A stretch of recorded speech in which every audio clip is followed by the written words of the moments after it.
Shalom sukacita dan damai sejahtera selalu buat sedulur dan sahabat terkasih dimanapun berada. Sugeng pepanggihan malih kalih kula Pak Pendeta Slamet Riyadi di kabar baik kepada sahabat. Mugi tansah pinaringan bagas waras lan tansah pinaringan berkah saking Gusti Yesus. Di video kali ini saya tetap akan menjawab beberapa pertanyaan yang sudah saya terima dari beberapa sahabat dari sedulur-sedulur. Jadi sebelum saya jawab pertanyaan ini, tolong di like dan di subscribe like dan subscribe supaya segera bisa saya buka live nanti.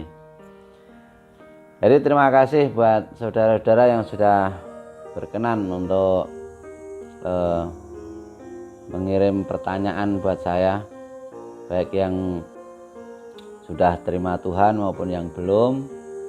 Jadi nanti bisa kita kita bagikan untuk yang lain khususnya buat saudara-saudara yang belum terima Tuhan.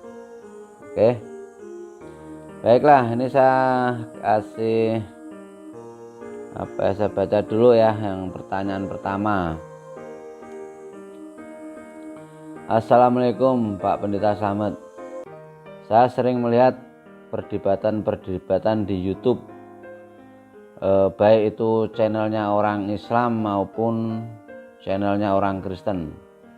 Dalam perdebatan itu saya melihat beberapa orang debater dari Islam memakai Injil Barnabas, tetapi di sisi lain debater dari Kristen termasuk ceramahnya Pak Bambang Nursino mengatakan bahwa Injil Barnabas Injil palsu atau tidak diakui sebagai Injilnya orang Kristen. Nah, apakah kaum muslim dapat membaca Injil Barnabas sebagai kisah sejati mengenai Isa? Mohon dijawab menurut pendapat Pak Slamet supaya saya tahu Injil yang benar itu Injil yang mana. Terima kasih. Wassalam. Jadi begini Injil di luar Alkitab, yaitu di dalam Perjanjian Baru, maka itu adalah Injil palsu, atau boleh saya katakan itu Injil sampah. Jadi kalau saudara muslim itu membaca Injil Barnabas, yaitu keliru justru makin tersesat. Karena itu bagi orang Kristen sudah enggak kepake seperti itu Jadi supaya saudara-saudara paham, supaya saudara lebih paham lagi akan saya jelaskan apa itu Injil Barnabas. Sebelum saja pertanyaan yang kedua itu ada pertanyaan lagi sebenarnya. Mudah-mudahan nanti waktunya cukup Ini dari siapa ini? Salam Pak Pendeta Slamet, mohon pencerahan tentang ayat di Injil Yohanes 14 ayat 6. Mohon maaf, saya petobat baru. Banyak teman-teman saya yang belum terima Tuhan Yesus selalu tanya tentang perkataan Tuhan Yesus tersebut. Terima kasih Pak Pendeta atas berkenannya menjawab pertanyaan saya tersebut. Tuhan Yesus memberkati dalam pelayanan Pak Pendeta Slamet. Amin. Ini Yohanes 14 ayat 6 itu dimana kata Yesus padanya, ini perkataan Tuhan Yesus Jadi akulah jalan dan kebenaran dan hidup. Tidak ada seorang pun yang datang pada Bapa kalau tidak melalui aku. Itu di Yohanes 14 ayat 6. Oke. Dua pertanyaan ini dulu saya jawab satu persatu. Ini pertanyaan, apakah kaum muslim dapat membaca Injil Barnabas sebagai kisah sejati mengenai Isa? Jadi begini saudaraku yang terkasih bukti memperlihatkan bahwa Injil Barnabas itu kemungkinan besar itu ditulis oleh orang Eropa sekitar abad ke-15. Jadi di situ kehidupan Isa digambarkan dengan tidak akurat, ya, sama sekali tidak ada di sana. Itu jadi sudah sudah ada kepentingan lah di situ isinya. Jadi bukan firman Tuhan lagi. Jadi orang Kristen dan Muslim itu memiliki pandangan yang amat berbeda mengenai Isa. Ya, itu disebabkan sumber yang berbeda. Nah, kaum Muslim itu sering mempelajari Yesus dari Injil Barnabas. Sementara orang-orang Kristen hanya percaya kepada Injil yang terdapat dalam Alkitab. Nah, makanya kalau orang Muslim atau orang Islam belajar Yesus dari Injil Barnabas ya semakin tersesat. Itu di Kristen udah nggak diakui kok, itu dianggap sampah kan begitu. Jadi kedua sumber ini tuh berbeda, ya. Dan tentu saja salah satunya pastilah salah, yaitu Injil Barnabas. Karena itu muncul kan baru belakangan. Jadi tidak termasuk kanonisasi di dalam Alkitab. Ya. Nah, penulis Injil Barnabas itu bukan Barnabas. Memang namanya Barnabas ya. Injilnya namanya Injil Barnabas, tapi penulisnya bukan Barnabas. Ya. Nah, penulis Injil Barnabas itu tidak mungkin Barnabas. Saya katakan sekali lagi tidak mungkin Barnabas. Jadi Barnabas hanyalah salah satu tokoh dalam gereja mula-mula. Itu kalau saudara baca di Kisah Para Rasul 4 ya. Jadi Kisah Para Rasul 4 ayat 36. Jadi dia itu bukanlah salah satu dari ke-12 murid Yesus, sebagaimana yang tertulis atau yang sering keliru diklaim oleh Injil Barnabas. Jadi Barnabas adalah orang yang menyatakan kepada para rasul bahwa Paulus telah bertobat dari yang tadinya itu seorang penganiaya gereja menjadi seorang pengikut Yesus. Itu di Kisah Para Rasul pasal 9 ayat 27. Jadi Barnabas yang sejati itu bepergian dengan Paulus ya. Jadi supaya saudara nanti paham ya. Jadi Barnabas yang sejati itu yang selalu bepergian dengan Paulus untuk mengabarkan kabar baik mengenai Yesus. Itu ada di Kisah Para Rasul pasal 13 ayat 2. Nah, tentang tanggal penulisan ya Injil Barnabas itu sekitar abad pertengahan. Ya. Analisis terhadap Injil Barnabas itu dengan jelas memperlihatkan bahwa kitab ini ditulis bukan pada masa kehidupan Yesus ya, atau tidak lama sesudah masa Yesus bagaimana yang dianggap kebanyakan orang. Jadi terlalu banyak anakronisme atau kesalahan dalam sejarah budaya ya. Misalnya di situ dikatakan bahwa Isa lahir ketika Pilatus menjabat sebagai gubernur ya. Tapi ahli sejarah di luar kekristenan mencatat bahwa Pilatus menjadi gubernur itu pada tahun 26 atau 27 Masehi ya, lama berselang setelah kelahiran Yesus. Nah, jika Injil Barnabas memang ditulis pada abad pertama, kitab ini akan dikutip dalam dokumen-dokumen lain dari kurun waktu yang sama ya. Nah, namun kitab ini tidak pernah dikutip satu kali pun dalam karya-karya dari para bapak gereja atau pemuka-pemuka Muslim hingga abad ke-15. Ya, jadi sebelum abad ke-15 itu orang Islam belum tahu ini, Muslim belum tahu, itu belum muncul. Belum ada. Itu ada kan barusan ini. Ya. Jadi mereka yang mengklaim penulisan Injil Barnabas dikerjakan pada abad-abad permulaan mungkin merujuk pada itu ya, surat Barnabas. yang diperkirakan memang berasal dari abad pertama, namun tidak diinspirasikan secara ilahi.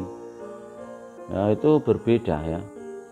Jadi Injil Barnabas itu berisi kutipan-kutipan dari Dante Alighieri. Jadi rujukan terhadap pemerintah dari Paus Boniface dan gambaran mengenai feodalisme. Ya, karena itu para sarjana memperkirakan tanggal penulisan buku ini itu sekitar abad ke-15. Ya. Jadi legitimasinya itu penuh dengan kesalahan. Nah, selain kesalahan-kesalahan yang dicatat di atas, Injil Barnabas mengklaim bahwa Yesus bukan Mesias. Itu ada di bagian 42 dan 48. Nah, baik Quran maupun Alkitab, kedua-duanya menyatakan bahwa Yesus itu Mesias. Ya. Misalnya kalau saudara baca di Al-Quran ya, itu di apa ya, di surat apa, saya agak lupa, sebentar tak cariin dulu ya. Ada itu saudaraku di surah itu Al-Maidah atau Jamuan ya, surah kelima itu ayat 46 itu ada di situ ya. Jadi di situ juga ditulis ya tentang itu tadi, Injil Barnabas itu tadi ya. Jadi itu menyatakan bahwa Mesias itu bukan Tuhan ya, atau Yesus itu bukan Tuhan. Nah, itu juga ada ya, supaya nanti saudara bisa baca sendiri ya. Jadi baik Quran maupun Alkitab itu kedua-duanya menyatakan bahwa Yesus itu Mesias. Nah, dari gambaran mengenai Palestina ini misalnya, itu jelas penulis Injil Barnabas itu tidak mengenal geografinya. Jadi penulis menyatakan bahwa Yesus berlayar ke Nazaret, kota yang terletak di tengah-tengah daratan. Nah, itu kan aneh kan gitu. Jadi itu secara geografi saja sudah salah ya. Terus juga apa itu bukti-bukti menunjukkan bahwa Injil Barnabas bukan ditulis oleh Barnabas. Nah, kemungkinan besar itu ditulis pada abad ke-15 yang dipenuhi dengan kesalahan. Nah, para ahli yang kredibel itu telah membuktikannya sebagai pemalsuan. Ya, karena itu kitab ini tidak dapat dipercaya sebagai riwayat hidup Isa. Baik kaum muslim maupun Kristen itu harus menolaknya ya. Jadi kalau ada saudara muslim yang memakai Injil Barnabas ya salah total loh, melunya itu wong sampah kok dipakai pedoman. Nanti ajarannya ya ajaran sampah kan begitu. Nah, ini harus dipahami dulu. Nah, sekarang pertanyaannya, di manakah kisah sebenarnya mengenai kehidupan Isa atau Yesus Kristus? Nah, kalau bukan Injil Barnabas, di mana saudara dapat menemukan kebenaran mengenai Isa? Nah, di dalam Al-Quran sendiri itu mendorong orang Muslim untuk berpaling kepada Alkitab, ya, untuk pertanyaan-pertanyaan semacam itu tadi. Siapa itu Isa atau Yesus Kristus? Ya, misalnya di dalam surah Al-Maidah ya, itu di ayat 46 itu masih ada, dan kami iringkan jejak mereka dengan Isa ibnu Maryam, membenarkan kitab sebelumnya yaitu Taurat, dan kami telah memberikannya kitab Injil yang di dalamnya ada petunjuk dan cahaya yang menerangi, dan membenarkan kitab yang sebelumnya yaitu kitab Taurat, dan menjadi petunjuk serta pengajaran untuk orang-orang yang bertakwa. Itu ya. Juga ada di Al-Quran di surat Yunus ayat 95. Itu juga ada di situ kalau saudara mau membaca dengan teliti ya. Itu ada ayatnya di situ. Dan sekali-sekali janganlah kamu termasuk orang-orang yang mendustakan ayat-ayat Allah yang menyebabkan kamu termasuk orang-orang yang merugi. Nah, ayat sebelumnya kalau kita melihat di ayat 94, maka jika kamu Muhammad ya, berada dalam keraguan-raguan tentang apa yang kami turunkan kepadamu, maka tanyakanlah kepada orang-orang yang membawa kitab sebelum kamu ya. Sesungguhnya telah datang kebenaran kepadamu dari Tuhanmu. Sebab itu janganlah sekali-sekali kamu termasuk orang-orang yang ragu-ragu. Nah, itu jelas sekali di situ ya, saudaraku ya.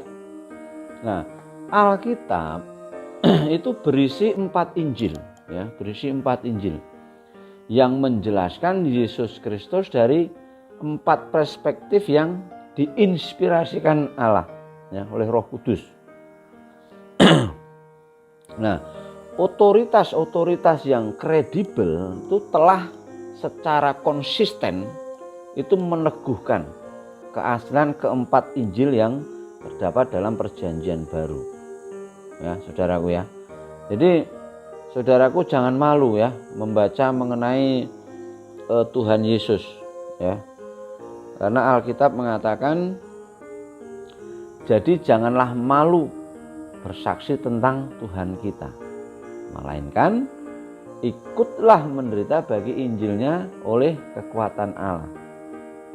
Jadi Yesus Kristuslah, dialah yang menyelamatkan kita dan memanggil kita dengan panggilan kudus. Bukan berdasarkan perbuatan kita, melainkan berdasarkan maksud dan kasih karunia-Nya sendiri ya, yang telah dikaruniakan kepada kita dalam Kristus Yesus sebelum permulaan zaman dan yang sekarang dinyatakan oleh kedatangan Juru Selamat kita Yesus Kristus, yang oleh Injil telah mematahkan kuasa maut dan mendatangkan hidup yang tidak dapat binasa. Nah, itu nanti saudara bisa baca di 2 Timotius 1 ya, ayat 8 sampai 10. Itu ya saudaraku ya.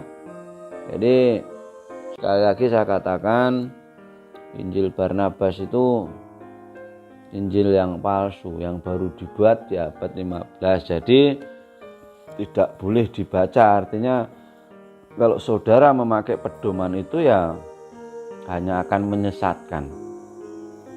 Ya, ingat ya. Jadi hanya Yesuslah satu-satunya jalan kebenaran dan hidup ya. Tidak ada seorang pun yang datang pada Bapa kalau tidak melalui aku, yaitu melalui siapa? Melalui Yesus Kristus. Nah, Injil yang sejati, Injil yang benar itu yang ada di dalam Alkitab ya, di dalam Perjanjian Baru. Oke, saudaraku ya, sudah paham? Nah, sekarang saya jawab pertanyaan berikutnya. Ini pertanyaannya agak berat ini. Mana tadi? Nah, ini Shalom Pak Pendeta Selamat, mohon pencerahan tentang ayat di Injil Yohanes 14 ayat 6.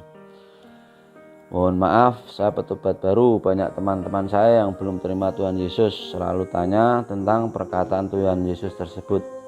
Terima kasih Pak Pendeta atas berkenannya menjawab pertanyaan saya tersebut. Tuhan Yesus memberkati dalam pelayanan Pak Pendeta Selamat. Amin. Jadi memang ayat ini harus kita perhatikan dengan sungguh-sungguh ya. Sekali lagi saya katakan, keselamatan itu mutlak anugerah Tuhan. Ya, mutlak anugerah Tuhan. Jadi kasih karunia Tuhan, ya saudaraku ya. Jadi tidak ada andil sedikit pun ya campur tangan manusia. Amal, perbuatan dan lain sebagainya itu tidak ada. Jadi itu mutlak anugerah Tuhan. Ya, kasih karunia Tuhan Yesus. Ya. Makanya kata Yesus padanya, ini pada murid-muridnya juga pada kita semua, Ya, ini di Yohanes 14 ayat 6 tadi. Akulah jalan dan kebenaran dan hidup. Tidak ada seorang pun yang datang pada Bapa kalau tidak melalui aku. Jadi saudara tadi tanya tentang ayat ini, memang ini ayat yang paling boleh dibilang sebentar,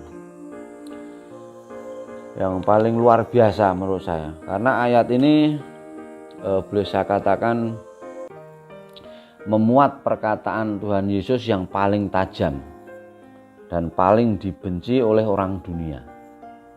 Ya, kalimat ini memang kontroversial. Jadi Yesus Kristus mengumumkan bahwa ia adalah satu-satunya jalan, kebenaran dan hidup.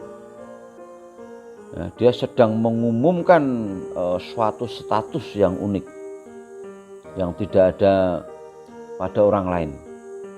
Nah, status yang tidak ada bandingannya. Jadi akulah jalan, akulah kebenaran, akulah hidup. Kalau saudara perhatikan, ketiga kalimat ini mempunyai keunikan. Ya, Yesus memakai kalimat ini bukan dalam bentuk jamak, bukan, tetapi bentuk tunggal. Artinya, akulah satu-satunya jalan, akulah satu-satunya kebenaran, akulah satu-satunya hidup. Wah, ini luar biasa kalau saudara memahami. Ini perkataan-perkataan ilahi. Ya, kalau kita melihat Kristus adalah Logos, Kristus yang adalah Logos atau adalah pribadi, faktor dan pribadi pencipta itu sendiri, serta hikmat di dalam seluruh ciptaan Allah.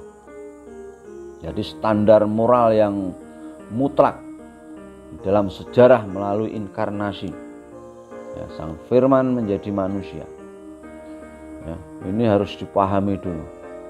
Makanya fokus penginjilan adalah memberitakan Yesus sebagai juru selamat, ya, yang mengampuni dosa umat manusia.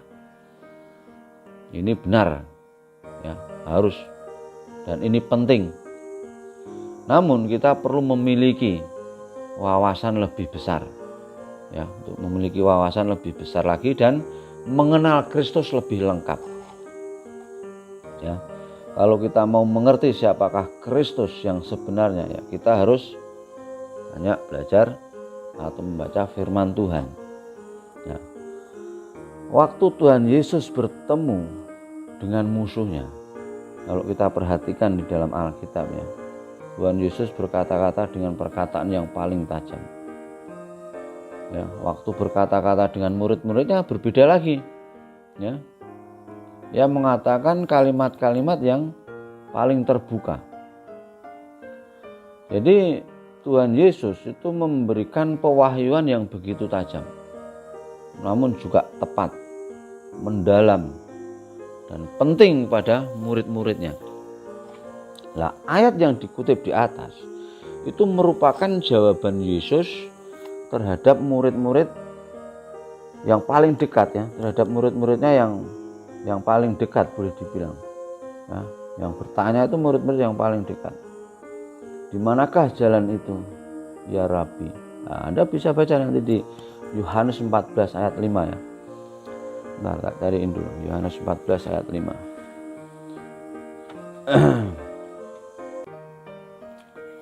Jadi di situ ada satu perikop, ya. Kata Thomas kepadanya, "Tuhan, kami tidak tahu kemana Engkau pergi.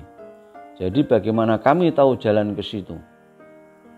Kata Yesus kepadanya, "Akulah jalan dan kebenaran dan hidup.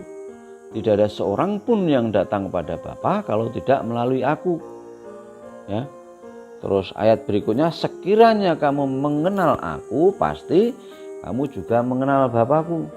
Sekarang ini kamu mengenal Dia dan kamu telah melihat Dia." Ayat ini luar biasa, saudaraku, ya. Jadi yang menanyakan ini adalah murid-murid yang paling dekat dengan Tuhan, yang dipilih sebagai kelompok inti, ya. Tetapi mereka ini pun ternyata belum mengenal, ya, belum mengenal di mana jalan itu berada. Masih bertanya, ya kan? Yesus tahu bahwa orang banyak mengikuti dia itu karena roti, ya, karena makanan, ya, karena kesembuhan, juga karena motivasi yang tidak murni. Nah, sampai saat sebelum Yesus naik ke kayu salib, ya, ia mendapati bahwa murid-murid yang paling dekat dengannya masih tidak mengerti dirinya. Ya, jadi betapa mendalam kesedihan yang Tuhan Yesus rasakan, ya, dan betapa besar kesabaran yang Tuhan Yesus miliki, ya, untuk menunggu zaman yang demikian, atau katakanlah murid-murid yang demikian. Tapi ternyata Yesus Kristus tidak cepat marah atau tidak cepat menjadi marah, tidak. Sebaliknya dia mendidik mereka dengan apa? Dengan sabar, ya. Yesus tidak mencela mereka, ya, tidak mencela mereka, malah mengatakan, akulah jalan dan kebenaran dan hidup. Tidak ada seorang pun yang datang pada Bapa kalau tidak melalui aku, ya, kecuali melalui aku. Wah, ini dahsyat kalau kita paham. Jadi jalan kembali kepada Allah ya harus melalui Yesus Kristus, bukan melalui amal perbuatan atau jalan beton, dan bukan, ya, tetapi melalui Yesus. Nah, kebenaran dan pengenalan akan Allah itu bukan melalui Taurat atau melalui apa, bukan, atau kitab-kitab lain atau apa, bukan, ya, tetapi melalui Kristus, ya. Jadi hidup sejati bukan di dalam katakanlah tokoh-tokoh agama atau nabi-nabi atau apa, bukan, ya, bukan dalam tokoh-tokoh sejarah atau apapun, bukan, dan orang-orang hebat yang katakanlah mempunyai kelakuan atau serta watak yang katakanlah patut diteladani dan lain sebagainya, itu tidak seperti itu, tidak bisa, tetapi hanya melalui Yesus Kristus. Nah, siapakah Kristus? Nah, ini pertanyaan juga, ya, supaya saudara nanti mengerti, ya. Jadi kepada orang-orang yang paling dekat dengan Yesus, Yesus mengatakan hal ini, ya, mengatakan hal itu tadi. Nah, sekarang saya mau tanya sedikit ini pada saudara-saudara, ya, berapa banyak orang Kristen yang mengenal, katanya, yang sudah mengerti dengan benar tentang Kristus? Jadi kalau saudara baru katakanlah mengerti sedikit, lalu menganggap diri hebat, ya, saudara ya harus belajar lagi lah, istilahnya kayak itu.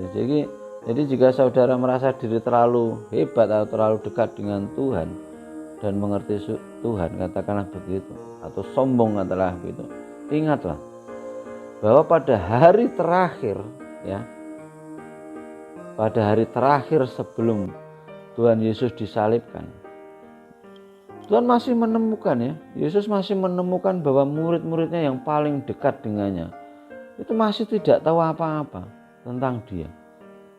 Mereka masih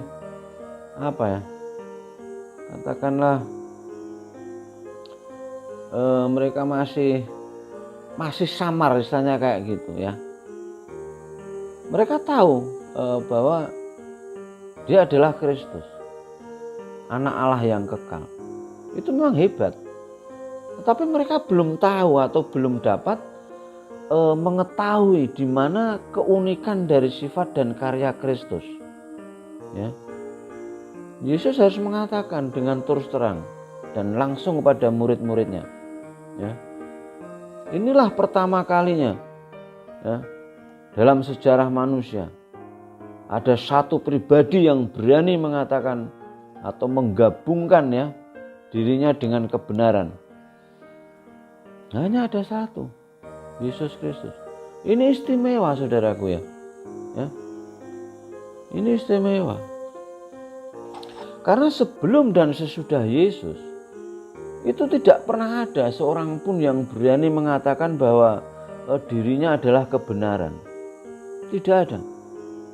bagaimanapun agungnya dia, ya, tidak berani mengatakan hal seperti itu. Musa tidak menyebut dirinya sebagai kebenaran. Pun begitu dengan Yesaya juga tidak. Yohanes Pembaptis pun juga tidak. Ya, meskipun Yohanes adalah satu-satunya orang yang dipenuhi Roh Kudus ya dari sebelum lahir, selain Yesus, baik para rasul, nabi maupun pendiri agama yang lain, itu tidak pernah ada yang mengatakan yang demikian itu. Tidak ada seorang pun ya yang berani mengatakan kalimat seperti Tuhan Yesus. Ya, ini luar biasa ini. Ya, Sakyamuni kalau sampean pernah belajar itu ya, itu ingin mencari kebenaran. Ya, dia tidak berani mengatakan dirinya kebenaran. Dia masih mencari kebenaran. Muhammad juga tidak mengatakan bahwa dirinya adalah kebenaran. Shinto, Buddha, Tagore, Tolstoy, ya, dan orang-orang lain yang paling hebat di dalam sejarah manusia, tidak ada satupun ya, yang pernah mengatakan bahwa dirinya adalah kebenaran. Nah, sebagai pengikut Yesus Kristus, pengikut Tuhan Yesus, ingatlah keunikan yang pertama ini luar biasa saudaraku ya, supaya nanti saudara kalau ditanya teman atau orang yang belum mengenal Tuhan bisa menjawab ya, ini luar biasa ya. Jadi Tuhan Yesus itu mengaitkan 3 topik yang besar, yaitu jalan, kebenaran, dan hidup ke dalam dirinya ya. Itu ke dalam dirinya. Apakah manusia mempunyai hidup? Satu pertanyaan ini. Ya, memang mempunyai hidup ya. Apakah manusia mempunyai jalan? Nah, belum menemukannya, kan begitu. Apakah manusia menginginkan kebenaran? Ya, ingin sekali, kan begitu. Nah, bagaimanakah hidup yang memiliki maksudnya itu begini? Bagaimana hidup yang dimiliki manusia itu? Ini kan pertanyaan.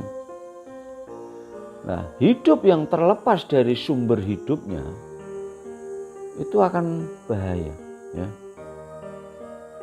Hidup yang terlepas dari sumber hidupnya itu akan bahaya. Kita adalah satu-satunya makhluk yang sedang mencari jalan keluar dan mencari isi ya ke dalam. Jadi jalan itu keluar, berarti perlu pergi, ya kan? Isi itu ke dalam. Berarti apa? Hidup itu perlu inti. Nah, kalau hidup manusia tidak memiliki inti, maka hidupnya tidak berarti. Ya. Dan kalau manusia tidak pergi atau tidak keluar, maka hidup manusia tidak akan menjadi puas. Misalnya, kita itu belajar ya dari TK, SD, SMP, sampai SMA, sampai universitas, bahkan sampai ada yang pasca sarjana, sampai menjadi orang-orang yang terpelajar ya, yang diakui dunia misalnya. Apakah alasannya? Karena manusia tidak mau tidak bisa hidup tanpa kebenaran. Ya. Kalau hewan hanya cukup mengetahui di mana mencari makan atau untuk tidur atau mencari pasangan, itu binatang. Namun berbeda dengan manusia ya, beda ya. Jadi ini harus diketahui dulu. Jadi mengetahui istilahnya tentang siapa kita, manusia yang diciptakan menurut peta dan teladannya, ini harus paham dulu sampai di sini ya. Jadi supaya saudara nanti bisa memahami. Nah, apa yang dimaksud dengan waktu mengisi ke dalam? Nah, kita perlu mencari ya, perlu mencari ke sana sini dan lain sebagainya ya. Baik itu dari ilmu, teknik, moral, buku, sejarah dan lain sebagainya, termasuk sistem akademis, terus agama-agama yang besar untuk mengisi kebenaran ya, yang seharusnya kita memang haus seperti itu, artinya mencari kebenaran seperti itu sebagai inti hidup misalnya kayak gitu. Nah, sesudah mendapatkan semua itu, manusia mencari jalan untuk menembus dari keterbatasan menuju kepada ketidakterbatasan.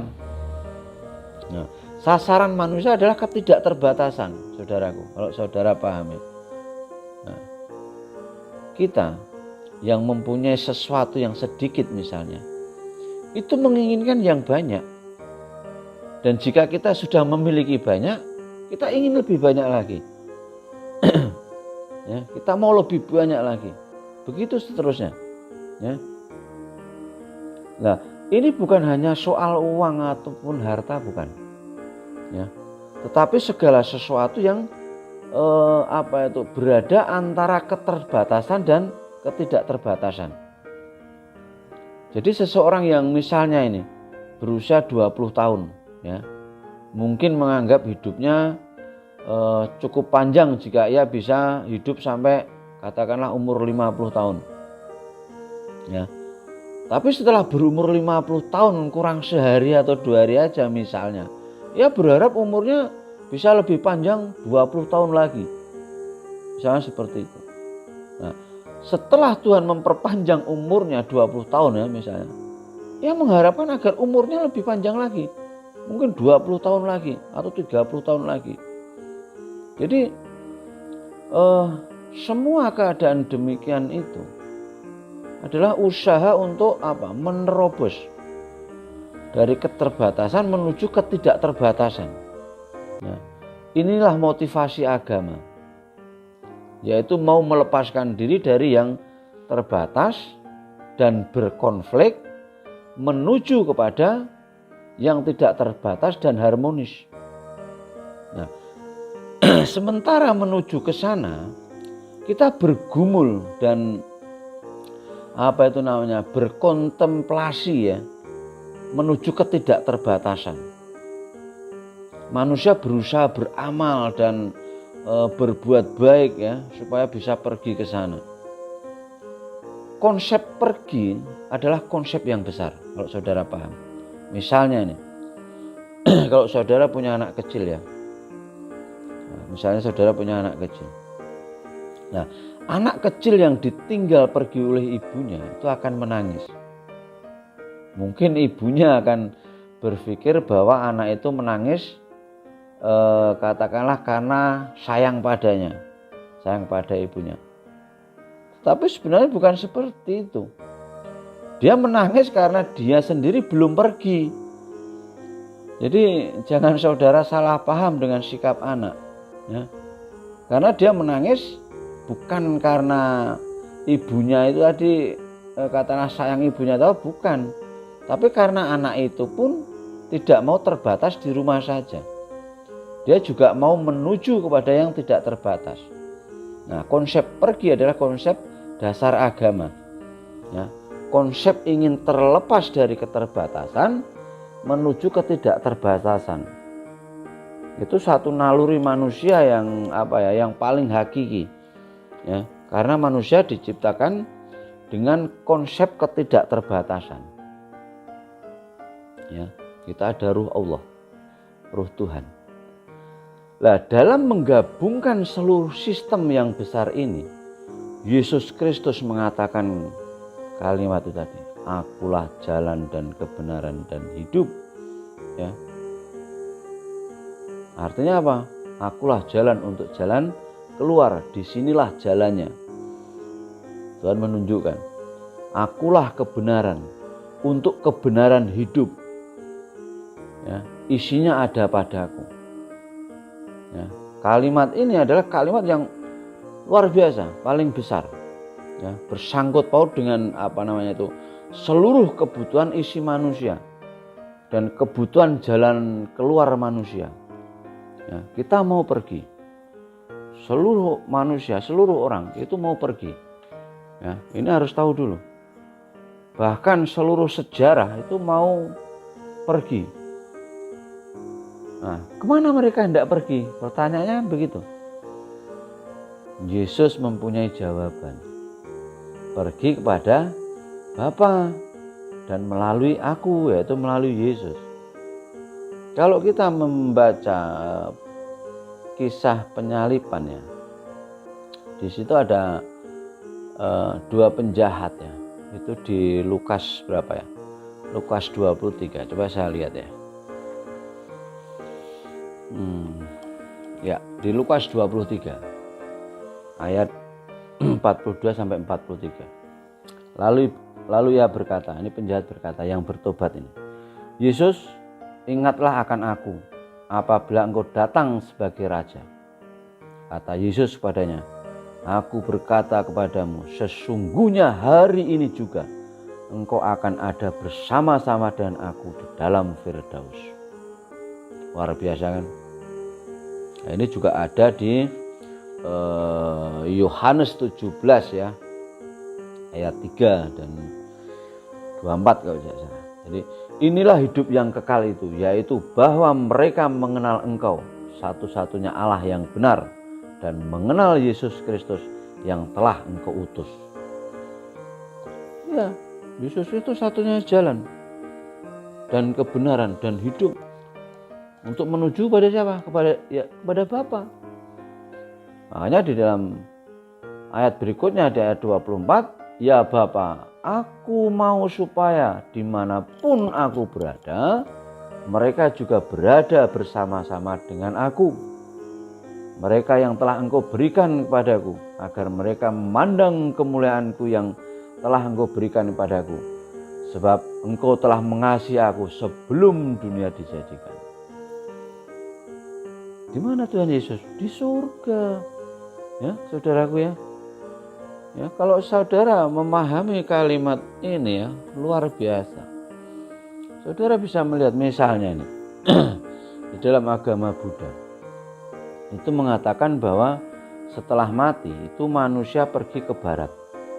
Di langit barat itu ada nirwana, misalnya seperti itu. Nah, agama Islam itu mengatakan bahwa setelah mati manusia pergi dan mudah-mudahan diterima dengan baik oleh Allah. Mudah-mudahan. Belum ada ya dan amin. Ya, saudaraku ya. Jadi mereka pergi bukan dengan kepastian. Ya, bukan dengan kepastian. Tetapi dengan satu tanda tanya. Ya, tidak ada jawaban tepat atau tidak ada kepastian, hanya mudah-mudahan. Jadi katakanlah tidak ada pegangan tepat dan tidak ada kepastian perginya itu kemana, ya, ke surga atau ke neraka. Namun hanya ada satu tanda tanya ya, hanya ada satu. Ya. Yesus Kristus mengatakan, di mana aku berada, di sana kamu akan ada bersama-sama dengan aku. Jadi kalimat Tuhan Yesus ini itu menimbulkan reaksi besar, ya, bahkan sangat sengit dan kontroversial dan sangat tidak adil. Mungkin orang akan mengatakan begitu, ya, dalam sejarah agama, teologi dan kebudayaan. Ini luar biasa. Jadi kalau saudaraku mengenal siapa itu Yesus Kristus, saudara akan mengerti bahwa hanya dialah satu-satunya jalan dan kebenaran dan hidup untuk datang kepada Bapa. Jadi kita sering mendengar bahwa semua agama itu sama ya, dan semua jalan menuju surga itu katanya bisa lewat mana-mana tapi menujunya ke sana. Enggak seperti itu. Ya, kita memang terbiasa seperti itu. Oke lah, kalau tentang ajakan memelihara kerukunan pemeluk agama yang berbeda, ya, saya setuju itu. Tapi saya tidak setuju jika orang menganggap bahwa semua agama itu sama. Ya. Karena orang yang mengatakan bahwa semua agama itu sama, itu hanya ada dua macam manusia ya. Pertama, memang mereka tidak tahu ya, atau dengan sengaja mau merusak tentang katakanlah keunikan agama-agama itu. Dan yang kedua, itu orang-orang yang tidak pernah belajar agama. Coba saudara tanyakan kepada orang Islam yang ketat misalnya, Apakah semua agama itu sama? Maka ia akan menjawab bahwa semua agama tidak sama. Atau tanyakanlah itu kepada katakanlah orang Kristen ya, atau orang Buddha, atau orang Hindu. Maka saudara akan tahu bahwa semua agama tidak sama. Jadi mari kita jujur ya, mengakui adanya ketidaksamaan. Namun meskipun tidak sama, dengan kasih Kristus kita bisa mencintai ya, orang yang beragama lain. Ya, bisa hidup rukun dengan mereka, berdamai dengan orang yang agamanya berbeda ya, dan menghormati satu sama lain ya, menghormati agama lain. Itu harus ya, dengan kasih kita ya. Jangan bentrok, jangan saling mencaci maki, mengkafir-kafirkan itu nggak bener kayak gitu itu ya. Jadi kita harus damai, harus istilahnya itu saling menghormati, saling menghargai. Karena agama-agama itu merupakan reaksi manusia terhadap wahyu Allah yang bersifat umum ya. Jadi di dalam sistem agama mereka itu mereka sendiri mengaku tidak menyodorkan keselamatan. Ya, mereka tidak ada itu, tidak menyodorkan keselamatan, tidak ada. Orang harus masih berjuang sendiri, beramal sendiri, mencari sendiri, bla bla bla seperti itu. Nah, keselamatan hanya ada di dalam Kristus. Ya. Keselamatan hanya ada di dalam Kristus saja. Ya. Kristus berkata, "Aku datang untuk mencari dan menyelamatkan yang sesat." Atau dia datang untuk memberi hidup kepada manusia. Itu di Markus 2 ya, ayat 17. Saya bacakan ayatnya. Bukan orang sehat yang memerlukan tabib, tetapi orang sakit. Aku datang bukan untuk memanggil orang benar, melainkan orang berdosa. Jadi saudaraku yang terkasih, hanya di dalam Yesus. Yesus datang mencari. Haleluya. Nah, luar biasa ini saudaraku ya. Tidak ada agama selain di dalam Kristenan. Hanya ajaran kasih dan keselamatan di dalam Yesus Kristus. Coba saudara perhatikan di dalam Alkitab. Ketika Yohanes Pembaptis melihat Yesus datang ya untuk dibaptiskan, maka ia mengatakan bahwa Yesuslah yang seharusnya membaptiskan dirinya. Yohanes mengatakan hal itu berbeda dengan adat itu, maksudnya begini. Jadi Yohanes mengatakan hal itu berbeda dengan adat biasa. Yohanes Pembaptis itu lebih tua 6 bulan dari Yesus ya, dan tidak seharusnya yaitu mengatakan hal seperti itu ya. Mengatakan apa? Akulah yang perlu dibaptis olehmu. Nah, kalimat itu keluar dari mulut Yohanes, bukan karena basa-basi atau mau cari muka, itu bukan ya, atau istilahnya mau menyenangkan Yesus dengan gayanya orang zaman, bukan seperti itu ya, tidak. Ia tahu dalam hatinya bahwa Yesus lebih besar daripada dirinya. Sehingga ia mengatakan apa? Melepas tali kasutnya pun aku tidak layak. Itulah pengertian ilahi ya. Ini menunjukkan bahwa manusia yang paling hebat seperti Yohanes Pembaptis ya, yang dipenuhi Roh Kudus sebelum dilahirkan dari rahim ibunya pun, apabila dibandingkan dengan Yesus yang adalah Allah, Sang Firman yang turun menjadi manusia ya, itu tidak layak ya, tetap tidak layak ya. Bahkan untuk sekedar membuka tali kasutnya. Nah, kalimat itu membuktikan keilahian Kristus. Jadi waktu Yohanes mengatakan kalimat itu Yesus sendiri menjawab, biarlah kita menaati segala kehendak Allah. Nah, kalimat ini membuktikan bahwa Yesus dibaptiskan bukan dengan alasan pertobatan. Ia dibaptiskan karena menjalankan Taurat. Ya, itu ada di Galatia 4 ya. Saya bacakan. Tetapi setelah genap waktunya, maka Allah mengutus anaknya yang lahir dari seorang perempuan dan takluk pada hukum Taurat. Ia diutus untuk menebus mereka yang takluk pada hukum Taurat, supaya kita diterima menjadi anak. Haleluya. Ya. Dan ayat berikutnya. Dan karena kamu adalah anak, maka Allah telah menyuruh roh anak, ya roh anaknya ke dalam hati kita yang berseru, ya Aba, ya Bapa. Jadi Yesus dilahirkan di dalam hukum pertama, yaitu apa? Hukum genetika. Ia lahir dari rahim perempuan, yaitu seorang perawan yang mengandung berdasarkan pekerjaan Roh Kudus dan bukannya atas persetubuhan antara laki-laki dan perempuan. Ya.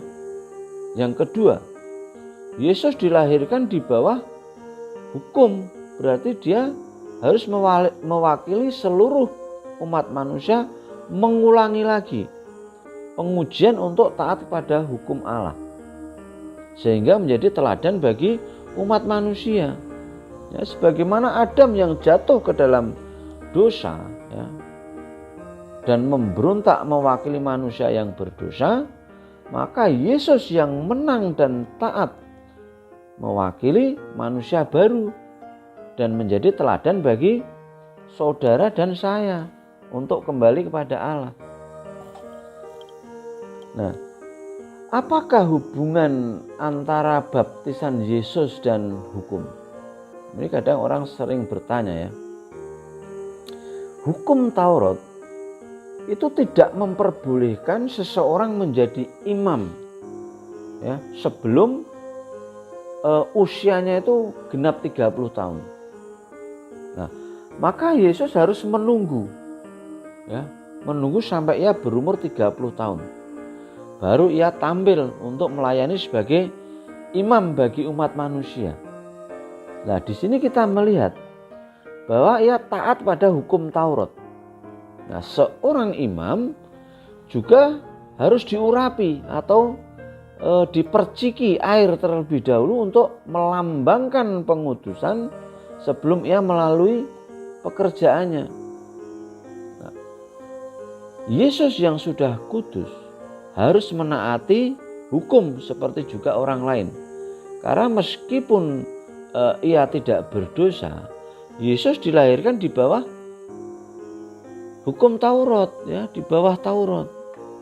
Nah, demikian pula Yohanes Pembaptis lahir dari keluarga Imam Zakaria, ya, sehingga mewarisi jabatan imam. Nah, semua imam itu mempunyai pengertian yang mereka peroleh dari Taurat tentang bagaimana menjadi imam. Nah, mereka masing-masing harus dibawa ke hulu, ke bait Allah, ya. Jadi harus dibawa dahulu ke bait Allah, dan di bait Allah mereka menerima percikan atau pencurahan, ya, dari atas. Itu melambangkan Roh Kudus menguduskan dan mengurapi dia untuk melayani Tuhan. Nah, ini saudara supaya paham ya. Jadi waktu Tuhan Yesus datang kepada Yohanes, ia sedang menjalankan hukum Taurat itu. Ya, dengan demikian Yesus dibaptiskan bukan karena ia bertobat. Ya, ia tidak berada di dalam proses dari tidak suci menjadi suci. Tapi Yesus tidak mewakili pertobatan untuk menjadi suci, bukan seperti itu. Ya. Yesus datang dari Allah. Yesus bukanlah manusia yang kalau saya katakan itu apa ya? Yesus bukanlah seorang manusia yang bergumul, ya, bukan seorang manusia yang bergumul menuju kepada Allah. Sebaliknya, ia adalah Allah, ya. Allah yang datang kepada manusia. Ini harus kita pahami dulu ya. Di dalam Yohanes 16:28 ya. Dalam Yohanes pasal 16 ayat 28 itu Yesus berkata, "Aku datang dari Bapa, masuk ke dalam dunia, dan aku pergi meninggalkan dunia ini kembali kepada Bapa." Nah, inilah perbedaan Kristus dengan semua pemimpin agama. Ya. Ini harus dipahami dulu ya, supaya saudara nanti paham. Kalau nggak begitu, saudara ditanya orang bingung nanti ya. Ini harus dipahami dulu. Jadi di dalam Alkitab itu jelas Kristus adalah yang ditetapkan oleh Allah di dalam kekekalan. Ya, Kristus adalah Kristus yang kekal. Kristus yang adalah Kristus yang berasal dari kekekalan. Ya. Kristus adalah Allah anak yang berinkarnasi menjadi manusia. Dia sekaligus adalah Allah dan manusia. Jadi pengantara satu-satunya antara Allah dan manusia. Nah, dengan demikian, mau tidak mau kita harus kembali kepada iman Kristen yang mengatakan hanya ada satu Allah. Dan di antara Allah dan manusia hanya ada satu pengantara.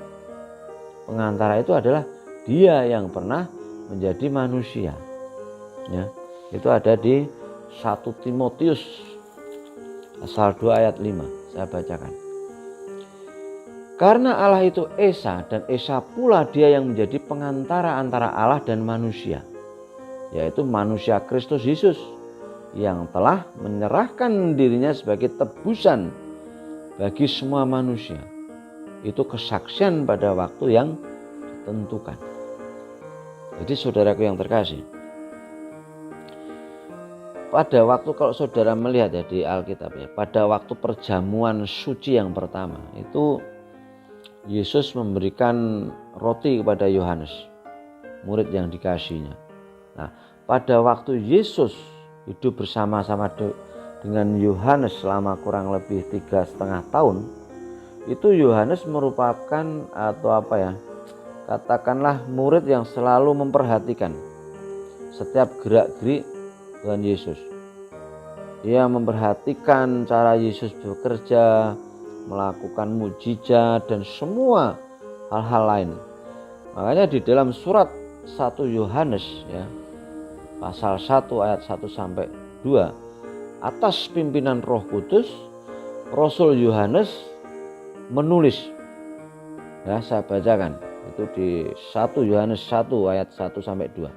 Apa yang telah ada dari sejak semula, yang telah kami dengar, yang telah kami lihat dengan mata kami, yang telah kami saksikan, dan yang telah kami raba dengan tangan kami tentang firman hidup, itulah yang kami tuliskan kepada kamu. Hidup itu telah dinyatakan dan kami telah melihatnya. Dan sekarang kami bersaksi dan memberitakan kepada kamu tentang hidup kekal yang ada bersama-sama dengan Bapa dan yang telah dinyatakan kepada kami. Jadi di sini Yohanes menuliskan bahwa apa yang dinyatakan Bapa kepadanya dan kepada Rasul-Rasul Kristus, ya, pada Rasul-Rasul Kristus lainnya adalah firman hidup yang ada dari sejak semula. Ya, firman hidup yang pernah menjadi daging dan darah, menjadi manusia, telah dilihatnya. Jadi melihatnya dengan memperhatikan dan dengan mata yang sungguh-sungguh. Ya, saudaraku yang terkasih, jadi hidup di dunia adalah hidup yang tidak mungkin dipuaskan kecuali jika kita itu mencari kebenaran. Ya, ketika kebenaran berinisiatif menyatakan diri kepada manusia, jalannya bukan berasal dari manusia kepada Allah, tetapi dari Allah kepada manusia. Maka kaitan antara jalan kebenaran dan hidup hanya dimengerti di dalam Kristus Yesus, yang adalah Allah yang benar, yang mengerti jalan, yang memberi jalan, dan Allah yang memberi hidup. Ya, makanya Tuhan Yesus mengatakan, akulah jalan dan kebenaran dan hidup. Ya, tidak ada seorang pun yang datang pada Bapa kalau tidak melalui aku. Waktu Tuhan Yesus mengatakan kalimat ini, ia telah mengatakan kalimat yang begitu besar, ya, sehingga kalau boleh saya katakan, kalimat ini sekaligus mencakup seluruh alam semesta di dalam pencarian manusia tentang sistem nilai, ya. Pencarian manusia tentang sistem nilai ini meliputi dua bidang yang besar, ya. Kalau saya katakan itu dua bidang yang sangat besar, yaitu apa? Agama dan filsafat, ya. Manusia mengenal Allah, kebenaran, dan segala sesuatu hanya melalui dua cara. Cara pertama apa? Adalah memakai hatinya untuk merenungkan. Cara kedua adalah menggunakan otak untuk memikirkan, ya. Dan hal ini itu tidak pernah terlepas dari usaha manusia sepanjang sejarah untuk mencari kebenaran, ya. Harus diingat dulu ini, ya, supaya nanti saudara mengerti tentang kebenaran yang sejati. Nah, agama itu kalau boleh saya katakan itu lebih mendalam daripada kebudayaan, dan kebudayaan itu lebih mendalam daripada filsafat, dan filsafat itu lebih mendalam daripada ideologi politik. Nah, agama yang mendalam dan agung itu semua kebanyakan memang berasal dari Asia, ya. Tetapi mau tidak mau kita harus mencantumkan satu hal yang penting di dalam Alkitab, yaitu apa? Pengaruh kejatuhan manusia, ya. Setelah manusia jatuh, itu agama dicampuri oleh hal-hal yang tidak sesuai dengan kehendak Tuhan, ya. Kalau saudara mau belajar ilmu pengetahuan misalnya, ya, hal itu lebih baik, ya. Itu tidak berbahaya dibandingkan dengan belajar agama. Karena agama yang tidak beres itu bisa mengakibatkan manusia sampai bunuh diri atau mengultuskan individu, sehingga akhirnya itu mengakibatkan kerusakan yang luar biasa. Bahkan karena agama itu orang saling bunuh, ya. Gila hormat, sok bela agama, sok bela kitab, sok bela Allah, dan lain sebagainya, ya. Sok bela Allahnya, memangnya siapa? Allah kok dibela? Ini kan lucu banget, ya. Jadi hati-hati, agama kalau nggak beres seperti itu, ya, isinya perang dan perang, tidak ada kasih. Ingat itu, ya. Nah, kejatuhan manusia yang karena katakanlah doktrin tentang dosa dan neraka seperti agama-agama yang tidak mengenal kasih karunia itu merusak, ya, dan mencemari seluruh aspek hidup manusia. Itu bisa saya katakan seperti itu. Karena isinya hanya kefanatikan, ya. Nah, di dalam dunia semacam inilah Tuhan Yesus berkata, "Akulah jalan dan kebenaran dan hidup." Ya. Waktu Yesus berkata, "Akulah jalan," itu Tuhan bermaksud menyatakan kepada manusia agar jangan mengira bahwa agama itu bisa menyelamatkan. Jalan satu-satunya adalah Yesus Kristus yang mati dan hidup bagi saudara, bukan agama.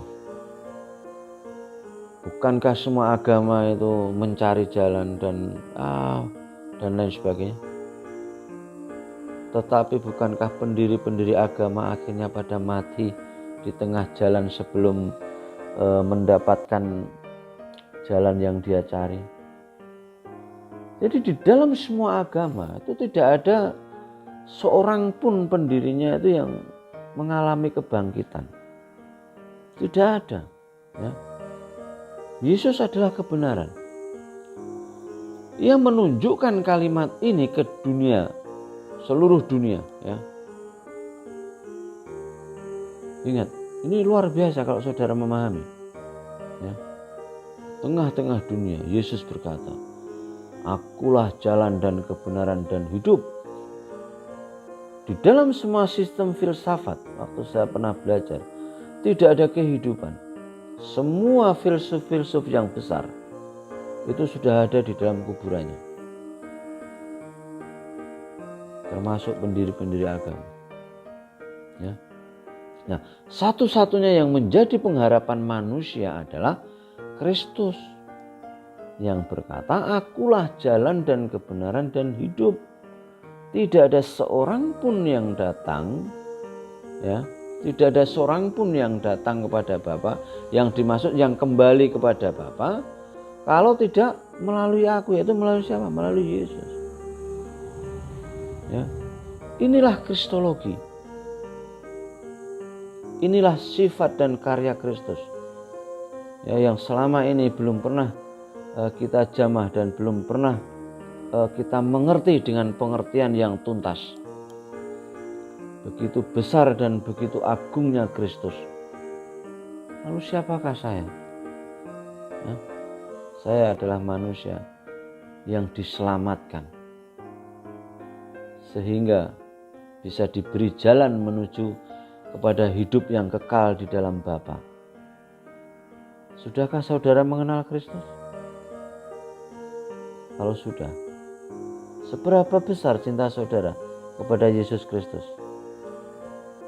Kiranya mulai saat ini kita menundukkan diri di hadapan Tuhan dan kita semua menaklukkan diri kepada Kristus di hadapan Tuhan, dan kita semua menaklukkan diri dengan sembah sujud, ya, kepada Kristus yang adalah Raja di atas segala raja. Saudaraku yang terkasih, bagi saudara yang belum terima Yesus Kristus sebagai Tuhan dan Juru Selamat, yang saat ini mendengar, terimalah, ya, terimalah Yesus Kristus sebagai Tuhan dan Juru Selamat pribadi Anda.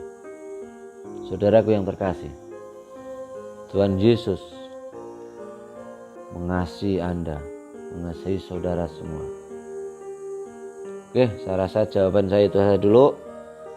Karena waktu, nanti pertanyaan berikutnya saya jawab di video berikutnya. Jadi saudaraku yang terkasih, terima kasih atas waktu yang sudah diberikan untuk saya. Kiranya kasih karunia dan damai sejahtera Kristus senantiasa menaungi kita semua, ya. Tuhan mengasihi kalian.